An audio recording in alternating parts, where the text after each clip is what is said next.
भवानी शंकरो वंदे श्रद्धा विश्वास रूपिणौ याभ्याम विना न पश्यन्ति सिद्धः स्वान्तः समीश्वरम्। हर हर महादेव। हार्दिक स्वागत करता हूं आप सभी भगवत प्रेमी दर्शकों का आपके अपने ही YouTube चैनल जगत पिता शिव में।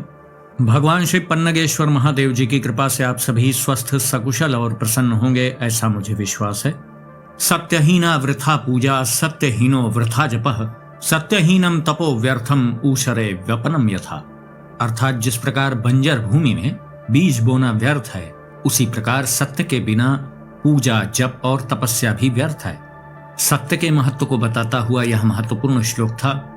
अभी 25 अक्टूबर को दीपावली की साधना से संबंधित वीडियो बनाया गया था, जिसके बाद बहुत से दर्शक जनों के कुछ प्रश्न आए और कुछ प्रश्न तो एक ही जैसे थे जो कई दर्शकों ने किए थे, तो सबको अलग अलग उत्तर फिर भी देने का प्रयास किया गया है, लेकिन कुछ लोगों के उत्तर छूट गए थे। कुछ प्रश्न टेलीग्राम पे भी आए थे, तो इसलिए ही यह वीडियो बनाया जा रहा है, जिससे किसी के भी मन में कोई शंका या कोई प्रश्न रह गया हो तो समय रहते ही उसे उसका उत्तर प्राप्त हो जाए।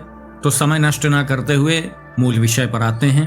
कुछ दर्शकों ने ऐसा प्रश्न किया था कि आपने तो साधनाओं के विषय में बताया, लेकिन सायंकाल हमें और क्या करना चाहिए और कौन कौन सी विधियों का पालन करना चाहिए। तो देखिए, इसका उत्तर आप ध्यान दें तो मैंने उस वीडियो में भी दिया था जो इसके पहले बनाया गया था। सायंकाल जब आप गणेश लक्ष्मी जी का पूजन कर लेंगे निर्धारित मुहूर्त में, श्री गणेश जी और लक्ष्मी जी के पूजन का जो मुहूर्त है उसका समय उस वीडियो में बताया गया है, आप देख लीजिएगा। उस मुहूर्त में आपको श्री गणेश जी और लक्ष्मी जी का पूजन कर लेना है। उसके बाद अलग अलग स्थानों पर दीप प्रज्वलित कर सकते हैं।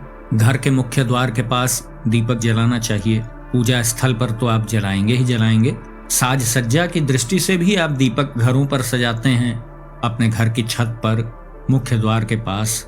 और नरक चतुर्दशी जिसे बोलते हैं, दीपावली के एक दिन पहले जो होती है, जो बुधवार को होगी, जिस दिन मास शिवरात्रि है, तो उस दिन आपके घर से जो मुख्य नाली निकलती हो, घर का जो बहने वाला जल जहां जाता हो, वहां पर भी दीपक जलाया जाता है। तो आप चतुर्दशी के दिन भी ऐसा कर सकते हैं और दीपावली के दिन भी आप कर सकते हैं।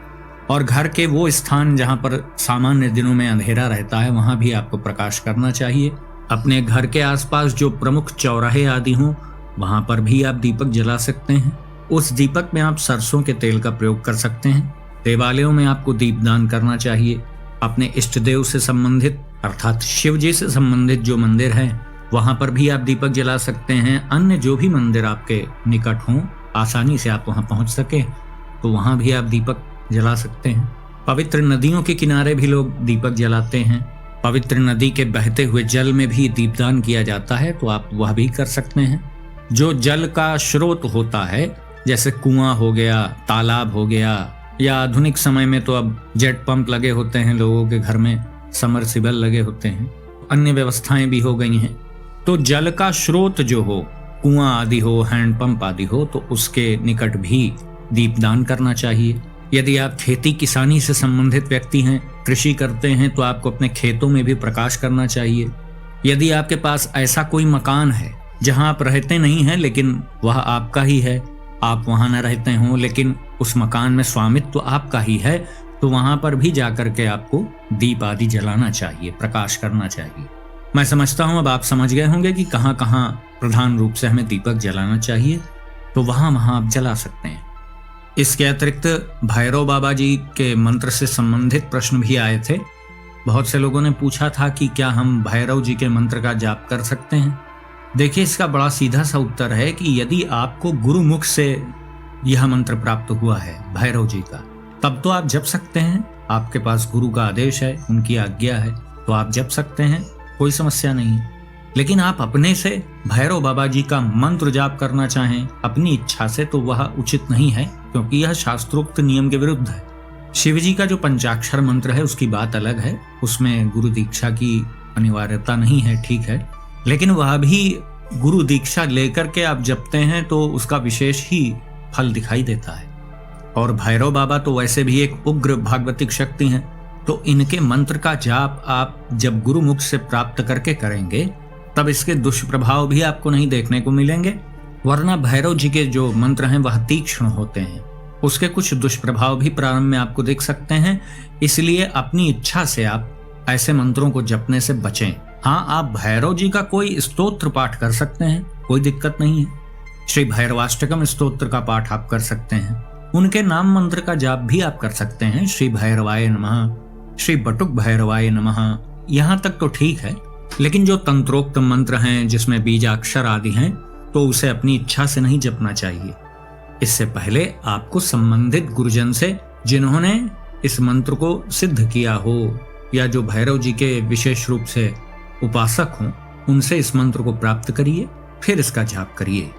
ऐसे भी बहुत से प्रश्न आए थे जो माता काली के मंत्र जाप से संबंधित थे, तो उसमें भी देखिए यही नियम लागू होता है। काली माता भी एक उग्र शक्ति हैं। इनका मंत्र जाप भी आप पुस्तकों से देख करके, यूट्यूब से देख करके ना करें। उचित विधि है कि संबंधित गुरुजन से आप मिलें, उनको गुरु रूप में धारण करें, उनसे मंत्र को प्राप्त करें, विधियों को पता करें कि उसकी विधि क्या है, तब मंत्र जाप करें। सही विधि यही है। वरना उग्र शक्तियों का जो जाप हम करते हैं अपनी इच्छा से, तो उसमें कुछ विशेष विधियां भी होती हैं, वह हम जानते नहीं, तो फिर उसके कुछ दुष्परिणाम भी हमें देखने को मिलते हैं।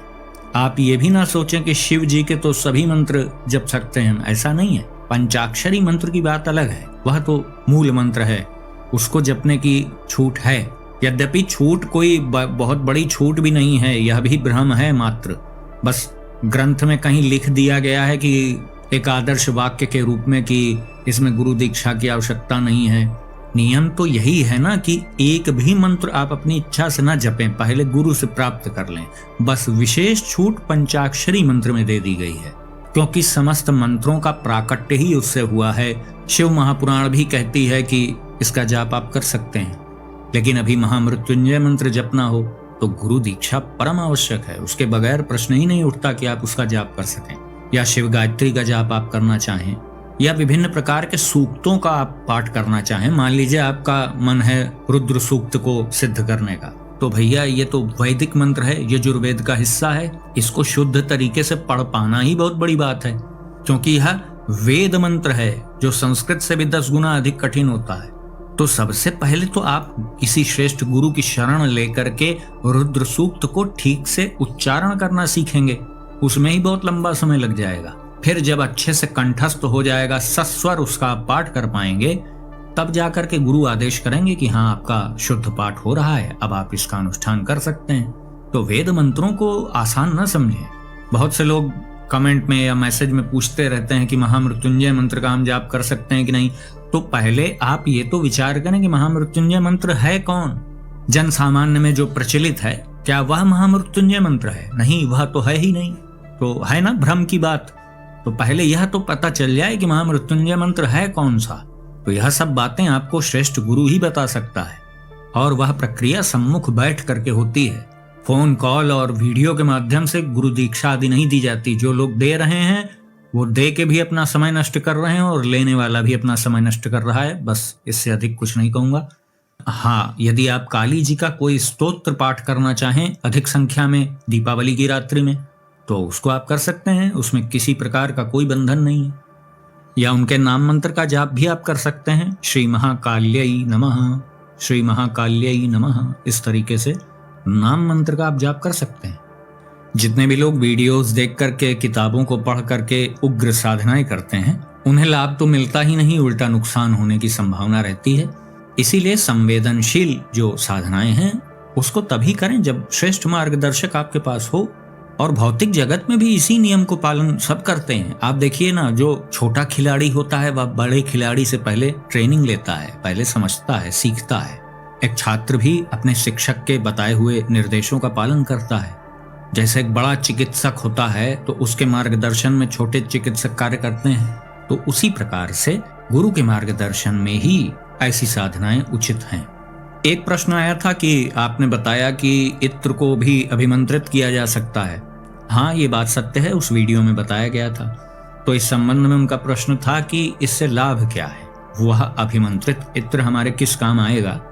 देखिए, ऐसा आवश्यक नहीं है कि आप ये करें ही, लेकिन आप चाहते हैं तो कर सकते हैं। कोई बाध्यता नहीं कि इसे करना ही करना है। ऐसा करने पर वह इत्र अभिमंत्रित हो जाता है और उसमें प्रभाव आ जाता है। जब आप उसको लगा करके कहीं महत्वपूर्ण कार्यों में जाते हैं तो कार्य आपके पक्ष में होने की संभावना रहती है। जैसे आप किसी इंटरव्यू में जा रहे हैं तो आप लगा करके जाएं हल्का सा, तो उसका सकारात्मक प्रभाव दिखाई देता है। रास्ते में जो विभिन्न प्रकार की नकारात्मक शक्तियों से जो समस्याएं उत्पन्न होती रहती हैं लोगों को, उससे बिल्कुल नहीं होंगी। अब बहुत से लोगों के मन में यह प्रश्न आएगा कि विशेष रूप से ऐसी समस्याओं में तो मना किया जाता है कि सुगंधित वस्तुएं लगा करके ना चलें। हाँ, तो सही बात है, लेकिन यह अभिमंत्रित इत्र है, इसको लगा करके ही चलने पे सुरक्षा रहती है। इसीलिए दीपावली पर और अन्य विशेष दिनों पर भी यह अभिमंत्रित इत्र बनाया जाता है। तो आप चाहें तो कर सकते हैं, विधि बताई गई है उस वीडियो में जो 25 तारीख को बनाया गया था, आप देख लीजिएगा। कुछ प्रश्न ऐसे भी थे जिसमें यह पूछा गया था कि आपने इष्ट देव के पूजन से संबंधित बातें तो बताई ही नहीं। तो लगता है आपने वीडियो ध्यान से नहीं देखा। प्रारंभ में ही यह बताया गया था कि दीपावली के दिन प्रातःकाल स्नान करके पवित्र वस्त्र आदि धारण करके आप चाहें तो शिवालय में जा करके, यदि आप नियमित रूप से जाते हो, तो वहां पे शिव जी का पंचामृत और विभिन्न विशेष सामग्रियों से पूजन कर लें। वो सामग्रियां भी उस वीडियो में बताई गई हैं। संभवतः आप सायंकाल की पूजा के संबंध में पूछ रहे होंगे, तो देखिए सायंकाल आपको जो प्रधान पूजा है वह श्री गणेश जी और लक्ष्मी जी की करनी है और वह घर पे होती है। तो आपके पूजा स्थल पर शिव जी की प्रतिमा होगी, फोटो होगी या शिवलिंग होगा, तो उसी के बाद जब आप गणेश लक्ष्मी जी का पूजन कर लें तो उनका भी पूजन कर लें वहां पे। कुछ प्रश्न ऐसे भी थे कि मास शिवरात्रि या महाशिवरात्रि आदि में तो निशीत काल में विभिन्न प्रकार से महादेव जी की पूजा का विधान है, तो क्या हमें निशीत काल में पूजा भी करनी पड़ेगी? नहीं, ऐसा नहीं है। मैं वही बता रहा हूँ कि जब आप गणेश लक्ष्मी जी का सायंकाल पूजन कर लें मुहूर्त में, तो उसी के जस्ट बाद आप अपने इष्ट देव का भी पूजन कर सकते हैं। जलाभिषेक आदि करने की अनिवार्यता नहीं है। आप उन्हें भस्म अर्पित कर सकते हैं, धूप दीप दिखा सकते हैं, पुष्पमाला बिल्वपत्र आदि अर्पित कर सकते हैं, कुछ भोग सामग्री अर्पित कर सकते हैं। इसके बाद आप आरती आदि कर लें, मंत्र पुष्पांजलि कर लें। इसके बाद आप प्रसाद आदि ग्रहण करके जहां जहां मैंने बताया है कि आपको दीपक जलाना चाहिए वहां वहां आप दीपक जलाएं। उसमें भी कुछ समय आपका व्यय होगा। फिर उसके बाद आप घर आकर के जितनी जल्दी अपनी रात्रिकालीन साधना के लिए बैठ जाएं वही अच्छा है, क्योंकि दीपावली की पूरी रात्रि का महत्व है। सिंह लग्न जो मध्य रात्रि में आपको मिलेगी वह तो मुख्य समय है, लेकिन आपको साधना पूरी रात्रि करनी है, सूर्योदय तक। यदि कोई विशेष कारण है आप नहीं भी कर पा रहे हैं तो कम से कम जब तक सिंह लग्न का समय बताया गया है तब तक तो आप अवश्य ही साधना में संलग्न रहें। इसके अतिरिक्त कुछ लोगों ने पूछा था कि देवी शक्ति के लिए हम क्या कर सकते हैं, तो मैंने पहले ही स्पष्ट बता दिया कि देखिए, किसी उग्र मंत्र के जाप करने के चक्कर में आप न पड़ें, क्योंकि उसमें सबसे बड़ी जो बात है वह यही है कि उसे गुरु मुख से प्राप्त करना बड़ा आवश्यक है। हाँ, नाम मंत्र, स्तोत्र पाठ, कीर्तन, भजन, रात्रि जागरण, इसके लिए कोई अवरोध नहीं है। हाँ, जो उग्र शक्तियों के मंत्र हैं और जिसमें गुरु दीक्षा आवश्यक है तो उसे अपने मन से जपना ठीक नहीं है। माता लक्ष्मी की प्रसन्नता के लिए तो सबसे अच्छा स्तोत्र है श्री सूक्तम स्तोत्र। यदि आपको यह कंठस्थ हो या देख करके भी आप शुद्ध शुद्ध इसका पाठ कर पाएं, जो ऐसे शुरू होता है, हिरण्यवर्णाम हरिणीम सुवर्ण रजतस्रजाम चंद्राम हिरण्मयीम लक्ष्मीम जात वेदो मम आवह ताम आवह जात वेदो लक्ष्मीम मनपगामिनीम यस्याम हिरण्यम विंदेयम गामश्वम पुरुषानहम। इस तरीके से प्रारंभ होता है ना श्री सूक्त। तो यदि आप शुद्ध पाठ इसका कर पाएं तो आप माता लक्ष्मी की प्रसन्नता के लिए इस स्तोत्र का पाठ कर सकते हैं। माता काली के लिए भवान्यष्टकम स्तोत्र का पाठ आप कर सकते हैं। दक्षिणेश्वरी काली स्तोत्र आप पाठ कर सकते हैं। बहुत से लोग ललिता सहस्त्रनाम का पाठ भी दीपावली की रात्रि में करते हैं। कनकधारा स्तोत्र का पाठ आप कर सकते हैं। इन सब पाठों में किसी प्रकार का कोई अवरोध नहीं है, हर महिला पुरुष आराम से इसे कर सकते हैं। टेलीग्राम में कुछ राम भक्तों के प्रश्न भी आए थे। उन्होंने भी प्रश्न किया था कि गुरुदेव, हम श्री राम प्रभु को इष्ट मानते हैं, तो उनके लिए हम दीपावली की रात्रि में क्या कर सकते हैं। तो मैं समझता हूँ इसका उत्तर तो छोटा बच्चा भी कोई दे पाएगा। सिर्फ और सिर्फ एक कार्य है, एक और एक ही कार्य, वह है श्रीमद् गोस्वामी तुलसीदास जी द्वारा रचित श्री रामचरितमानस का पाठ। अब पूरी रात्रि में आपको वह पाठ पूर्ण करना पड़ेगा, इसलिए आप जल्दी बैठने का प्रयास करें और जैसा आपने प्रश्न में बताया है कि आप कई लोग हैं जो ऐसा करना चाहते हैं, तो ये तो बहुत अच्छी बात है कि ग्रुप में आप बैठें। उससे ये होगा कि कभी 2-4 लोगों को बीच में कोई दिक्कत आ गई तो अन्य लोग पाठ करते रहेंगे, पाठ अखंड रूप से चलता रहेगा। तो जो लोग श्री राम जी को अपना इष्ट मानते हैं उन्हें रात्रि भर रामचरितमानस का उच्च स्वर में पाठ करना चाहिए। बहुत अच्छी बात है। कुछ प्रश्न शाबर मंत्रों से संबंधित भी आए थे, जिसमें पूछा गया था कि क्या हम शाबर मंत्र का जाप कर सकते हैं। हाँ ठीक है, कर सकते हैं। इसमें गुरु दीक्षा आदि की आवश्यकता नहीं है और संभवतः यह दीपावली की रात्रि में और ग्रहण आदि में एक ही बार के प्रयास से सिद्ध भी हो जाता है। लेकिन चूंकि मैं शाबर मंत्रों की जानकारी न देता हूँ न उस विषय पर कभी वीडियो बनाता हूँ, तो इसलिए आप अपने बुद्धि विवेक से निर्णय ले लें।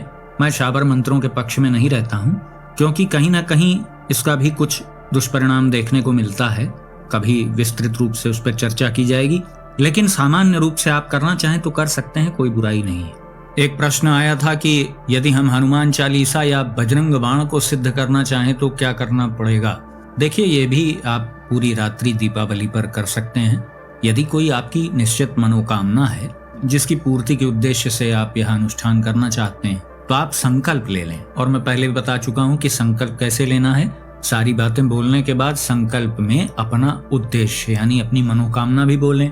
फिर उसकी पूर्ति के लिए आप कितना हनुमान चालीसा का पाठ करेंगे या बजरंग बाण का पाठ करेंगे उसका वर्णन करिए। फिर उसके बाद जितनी संख्या आपने बोली है उसे पूरी रात्रि भर में पूर्ण कर लें। मान लीजिए कि आपने कहा संकल्प में कि मैं 151 हनुमान चालीसा का पाठ करूंगा, तो पूरी रात्रि भर में उसे आप कंप्लीट कर लें, क्योंकि संकल्प लेने के बाद यह आपका दायित्व हो जाएगा। महारात्रियों में जब आप हनुमान चालीसा, शिव चालीसा, दुर्गा चालीसा आदि का पाठ करते हैं तो यह जागृत हो जाता है। जागृत स्तोत्र या चालीसा हमारे अवचेतन मन में समाहित हो जाता है। उसके बाद इसका बहुत चमत्कारिक प्रभाव दिखाई देता है। यद्यपि यह एक चरणबद्ध प्रक्रिया है, पूर्णतः सिद्ध होते होते समय लगता है, लेकिन एक रात्रि से ही उसमें जागृति आ जाती है। फिर लंबे समय तक इसका नियमित आप पाठ करते रहेंगे और विधियों का पालन करते रहेंगे, पवित्र जीवन शैली आप धारण किए रहेंगे, तो यह पूर्ण रूप से भी सिद्ध हो जाएगा। वो कोई भी चालीसा हो, चाहे हनुमान जी की चालीसा हो, शिव जी की चालीसा हो, श्री दुर्गा चालीसा हो, कोई भी हो। तो दीपावली की साधना से संबंधित यही कुछ महत्वपूर्ण प्रश्न आए थे जिसका मैंने आपको उत्तर दिया। आशा करता हूं इन उत्तरों से आपका उचित मार्गदर्शन हुआ होगा। यदि वीडियो आपको पसंद आया तो इसे लाइक करें, अपने मित्रों बंधु बांधवों के साथ शेयर करें। यदि इस चैनल का वीडियो आप पहली बार देख रहे हैं तो कृपया इस चैनल को सब्सक्राइब करें और बेल आइकन को भी अवश्य प्रेस कर दीजिएगा, जिससे आगे आने वाले जो मेरे वीडियोस हैं उसकी सूचना आपको सही समय पर प्राप्त हो जाए। तो भगवान श्री कल्पेश्वर महादेव जी से मैं ऐसी प्रार्थना करता हूं कि वो आप सभी को सदा सुखी, स्वस्थ और ऊर्जावान बनाए रखें।